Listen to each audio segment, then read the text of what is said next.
Assalamualaikum warahmatullahi wabarakatuh. Perkenalkan, nama saya Prilly Aprilia Putri dari Program Studi Komunikasi Sekolah Vokasi IPB Angkatan 58. Pada video kali ini saya akan mewawancarai dua orang narasumber, di mana dua orang ini merupakan seorang warga negara Indonesia dan juga satu orang warga negara asing.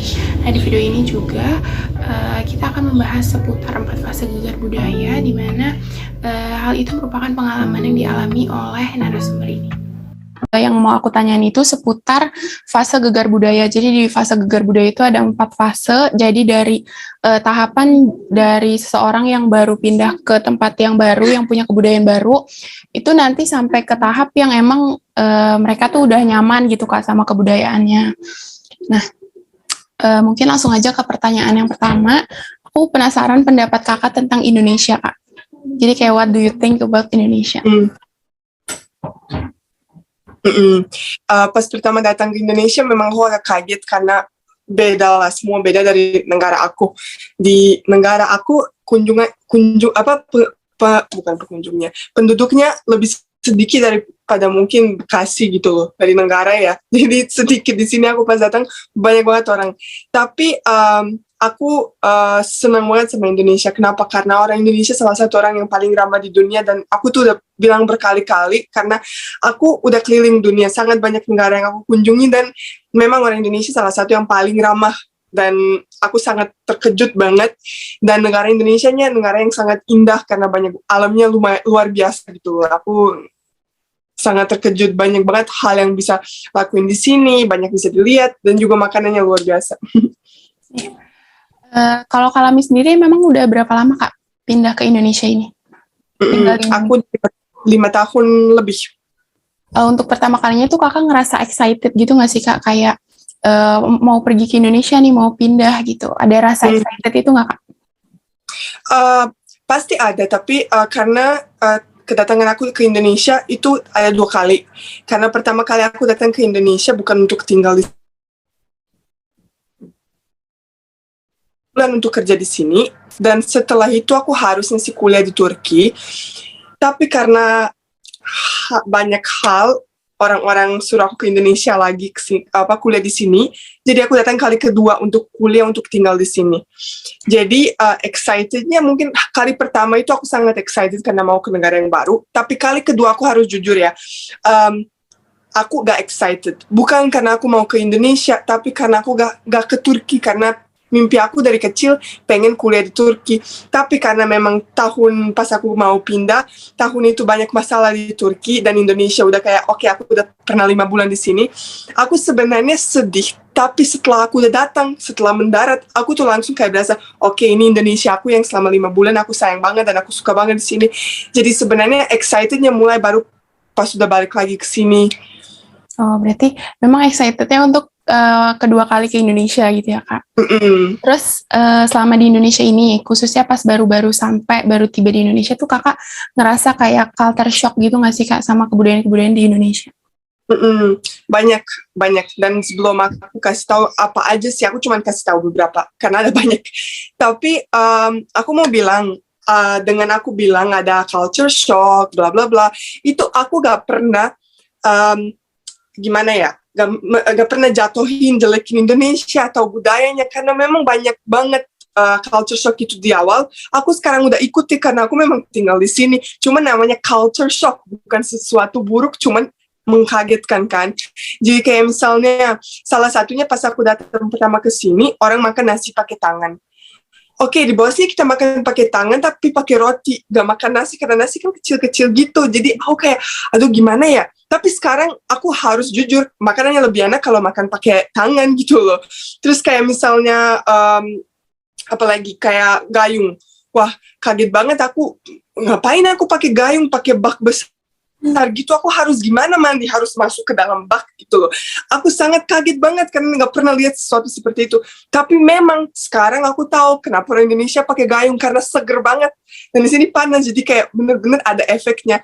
Tapi tetap ada hal-hal yang bikin aku tetap gak bisa terbiasa, kayak orang jongkok di atas WC duduk. Itu aku benar-benar gak bisa ngerti. Kayak awalnya aku datang ke mall ada tulisan jangan jongkok di atas WC duduk. Aku pikir gimana caranya mau naik gitu terus duduk di atas, kayak gak masuk akal. Mana ada orang kayak gitu.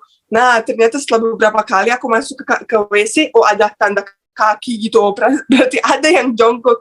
Terus itu sih aku gak ngerti karena katanya susah. Tapi nggak tahu sih, aku itu nggak bisa ngerti dan nggak setuju, tapi terserah orang yang lakuin seperti itu, aku nggak ikut campur. Cuman aku sih masih aja kaget banget. Itu sih beberapa hal yang paling gitu sih. Berarti kalau untuk sekarang kakak nih udah bisa beradaptasi dengan kebudayaan Indonesia ya kak? Nah itu gimana sih kak caranya untuk bisa beradaptasi gitu dengan kebudayaan kan yang memang berbeda gitu kan? Menurut aku sih sebenarnya nggak ada yang paksa, tapi lama-lama orang jadi terbiasa. Dan menurut aku mau gak mau, karena kamu datang ke negara orang, ya kamu harus terbiasa. Gimana orang bisa terbiasa ke kamu? Kamu datang ke negara orang, aku selalu bilang kalau kita pergi ke negara lain, kita harus cari tahu tentang budaya, biar kita harus hormati negara itu dan budaya negara itu. Jadi kita lama-lama ya udah oke, kita sekarang tinggal di negara ini, budayanya seperti ini, oke kita ikut aja gitu. Nggak ada kayak gimana-gimana, mau gak mau. Menurut aku kalau memang gak bisa terbiasa, ya udah pulang aja gitu. Iya, berarti memang mau gak mau ya kak, karena kan sudah memutuskan untuk tinggal di Indonesia kayak gitu. Betul. Nah tadi kan kakak udah 5 tahun di Indonesia, terus aku penasaran maksudnya kayak bulan keberapa sih kakak bisa beradaptasi dengan nyaman kayak gitu kak? Ya seperti aku tadi bilang, kayak awal-awal pas aku kali pertama ke Indonesia, aku gak hitung karena memang itu aku tinggal di apartemen sama orang-orang luar negeri, karena memang kita model dan kita gak ada hubungan sama orang-orang, gak tahu kebiasaan hidup yang biasa lah, orang biasa. Jadi kali kedua pas aku datang, aku misalnya di kampus ada harus pakai gayung gitu loh. Aku tuh kayak aduh gimana caranya aku bakalan mandi di sini setiap hari 2 kali, maksudnya kayak aku stres banget. Tapi ya udah, mau gimana, harus mandi di sini setiap hari. Ya udah, jadi kayak setelah sebenarnya beberapa hari udah terbiasa. Kali pertama makan pakai tangan, makannya pakai 2 jari, pakai 3 susah gitu, jatuh gimana, ya udah sikat aja pakai 5, gimana caranya gitu. Terus kayak mungkin 1-2 bulan yang pertama yang jadi kayak gimana, tapi habis itu ya udah, semua teman aku juga anak kampus, jadi aku ikut aja, ngapain mereka aku ikut, jadi lama-lama langsung ikut. Berarti lumayan cepet ya kak kalau cuma 1-2 bulan? Ya aku cepat terbiasa. Tapi ada orang yang di sini 7-8 tahun masih aja belum terbiasa, ada. Iya. Terus selama di Indonesia nih kak, pastinya kan pernah mengalami yang namanya good experience sama bad experience kan. Nah terus gimana sih cara kakak untuk menghandle ketika memang dapat bad experience selama di Indonesia gitu? Ya yang pertama datang ke Indonesia 5 bulan itu neraka buat aku, itu sangat buruk, waktu-waktu sangat buruk. Dan juga sebenarnya kali kedua aku datang ke Indonesia, karena aku gak bakalan sebut nama kampus aku, tapi karena kampus aku bohongin aku banyak banget hal, aku gak dapat yang mereka janji. Itu sangat buruk, traumanya banget.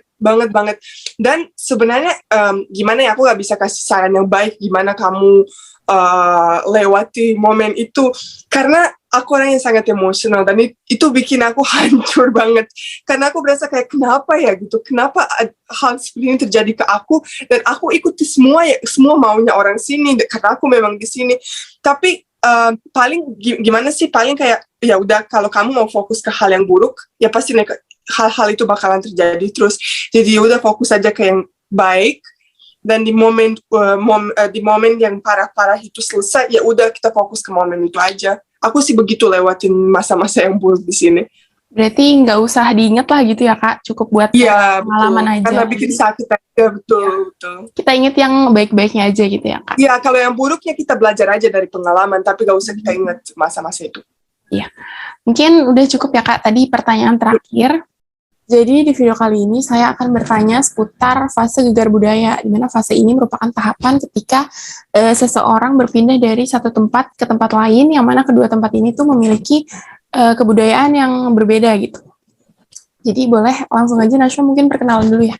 Perkenalkan, nama saya Najwa Putri Aulia, saya warga negara Indonesia yang kebetulan pindah dari daerah asal saya, Jawa Barat, tepatnya Bekasi, dan pindah ke Yogyakarta. Saya sudah di Yogyakarta kurang lebih selama 5 bulan. mungkin bisa langsung ke pertanyaan selanjutnya. Pertanyaan pertama ya, pendapat kamu tentang Jogja. Pasti kan baru mau pindah nih, memutuskan untuk pindah, pasti kan punya pandangan nih ke Jogja nih kayak gimana sih? Pendapat saya tentang Jogja, Jogja tuh merupakan salah satu kota yang nyaman untuk ditinggali karena Jogja ini tidak seramai dengan daerah asal saya Bekasi. Terus juga di Jogja orangnya ramah-ramah dan kayak semua bisa didapatkan di Jogja, kayak destinasi wisatanya, kuliner, dan kebudayaannya yang sangat beragam. Iya, memang sih Jogja tuh kaya akan kebudayaan gitu ya. Terus kalau boleh tahu kamu nih sebelumnya udah pernah belum sih ke Jogja atau memang baru pertama kali ini? Kebetulan sudah beberapa kali sempat ke Jogja. Oh, berarti nggak yang kaget gitu ya terhadap kebudayaannya. Terus Iya. pertanyaan selanjutnya, apakah merasa excited gitu ketika memutuskan untuk merantau ke Jogja? Lalu gimana sih perasaan kamu saat pertama kali tiba di Jogja?